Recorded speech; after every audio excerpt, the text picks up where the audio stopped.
Something gold was glinting just above him. The snitch! He tried to catch it, but his arms were too heavy. He blinked. It wasn't the snitch at all. It was a pair of glasses. Excuse me. How strange. He blinked again. The smiling face of Albus Dumbledore swam into view above him. "Good afternoon, Harry," said Dumbledore. Harry stared at him. Then he remembered. "Sir, the stone! It was Quirrell. He's got the stone. Quick! Calm yourself, dear boy. You are a little behind the times," said Dumbledore. "Quirrell does not have the stone." "Then who does?" "Sir, Harry, please relax, or Madame Pomfrey will have me thrown out." Harry swallowed and looked around him. He realized he must be in the hospital wing. He was lying in a bed with white linen sheets, and next to him was a table piled high with what looked like half of the candy shop. "Tokens from your friends and admirers," said Dumbledore, beaming. "What happened down in the dungeons between you and Professor Quirrell is a complete secret.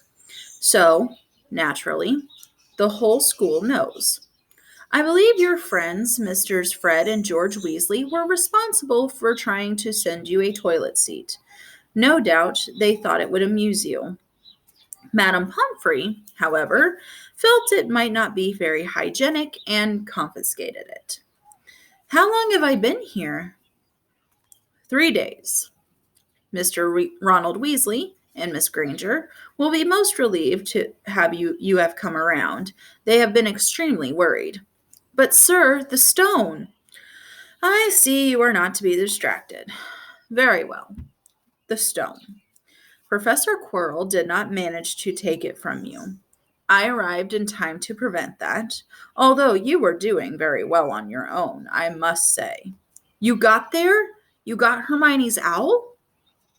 "We must have crossed in mid-air. No sooner I had reached London than it became clear to me that the place I should be was the one I had just left. I arrived just in time to pull Quirrell off of you." "It was you." "I feared I might be too late." "You nearly were. I couldn't have kept him off the stone much longer." "Not the stone, boy. You. The effort involved nearly killed you. For one terrible moment there, I was afraid it had. As for the stone, it has been destroyed." "Destroyed?" said Harry blankly. "But your friend, Nicholas Flamel." "Oh, you know about Nicholas," said Dumbledore, sounding quite delighted. "You did do the thing properly, didn't you? Well, Nicholas and I have had a little chat and agreed it's all for the best." "But that means he and his wife will die, won't they?" "They have enough elixir stored to set their affairs in order, and then, yes, they will die." Dumbledore smiled at the look of amazement on Harry's face. "To one such as young as you, I'm sure it seems incredible, but to Nicholas and Pernell, it's really like going to bed after a very, very long day. After all, to the well-organized mind, death is but the next great adventure.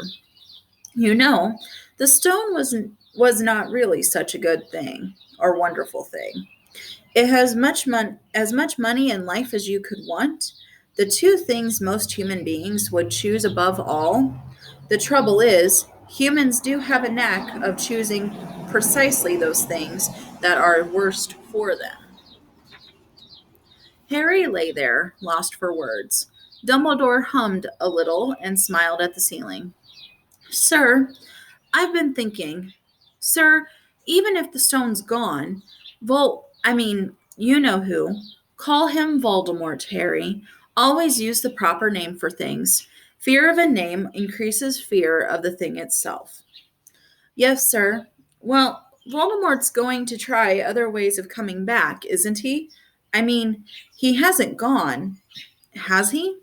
"No, Harry, he has not. He is still out there somewhere, perhaps looking for another body to share. Being truly alive, he cannot be killed. He left Quirrell to die. He shows just as little mercy to his followers as his enemies. Nevertheless, Harry, while you may have delayed his return to power, it will merely take someone else who is prepared to fight what seems a losing battle. Next time, if he is delayed again and again, why, he may never return to power. Harry nodded, but stopped quickly because it made his head hurt. Then he said, Sir, there are some other things I'd like to know, if you can tell me. Things I want to know the truth about. Oh, the truth, Dumbledore sighed. It is a beautiful and terrible thing, and should therefore be treated with great caution. However, I shall answer your questions unless I have a very good reason not to, in which case I beg you'll forgive me. I shall not, of course, lie. Well, Voldemort said he only killed my mother because she tried to stop him from killing me. But why would he want to kill me in the first place? Dumbledore sighed very deeply this time. Alas, the first thing you ask me, I cannot tell you. Not today, not now. You will know one day. Put it from your mind for now, Harry. When you are older, I know you hate to hear this. When you are ready, you will know. And Harry knew it would be no good to argue. But why couldn't Quirrell touch me? Your mother died to save you. If there is one thing Voldemort cannot understand, it is love. He didn't realize that love, as powerful as your mother's for you, leaves its own mark.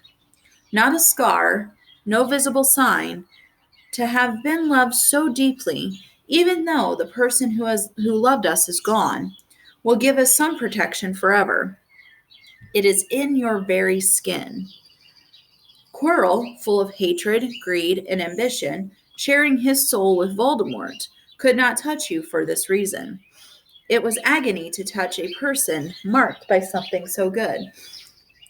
Dumbledore now became very interested in a bird out on the windowsill, which gave Harry time to dry his eyes on the sheet. When he found his voice again, Harry said, "And the invisibility cloak? How do you know who sent it to me?" "Ah, your father happened to leave it in my possession, and I thought you might like it." Dumbledore's eyes twinkled. "Useful things. Your father used it mainly for sneaking off to the kitchens to steal food when he was here. And there's something else. Fire away." Quirrell said Professor Snape, Harry. "Yes, him. Quirrell said he hates me because he hated my father. Is that true?" "Well, they did rather detest each other, not unlike yourself and Mr. Malfoy. And then your father did something Snape could never forgive." "What?" "He saved his life." "What?" "Yes," said Dumbledore dreamily. "Funny the way people's minds work, isn't it? Professor Snape couldn't bear being in your father's debt. I do believe he worked so hard to protect you this year because he felt that would make him and your father even. Then he could go back to hating your father's memory in peace." Harry tried to understand this, but it made his head pound, so he stopped. "And, sir, there's one more thing." "Just the one?" "How did I get the stone out of the mirror?" "Ah, now I'm glad you asked me that. It was one of my more brilliant ideas, and between you and me, that's saying something. You see, only one who wanted to find the find it, but not use it, would be able to get it. Otherwise, they'd just see themselves making gold or drinking the elixir of life. My brain surprises even me sometimes. Now, enough questions. I suggest you make a start on these sweets. Ah, Bertie Bott's every flavor beans. I was unfortunate enough in my youth to come across a vomit-flavored one, and since then I'm afraid I've rather lost my liking for them. But I think I'll be safe with a nice toffee, don't you?" He smiled and popped the golden brown bean into his mouth. Then he choked and said, "Alas, earwax."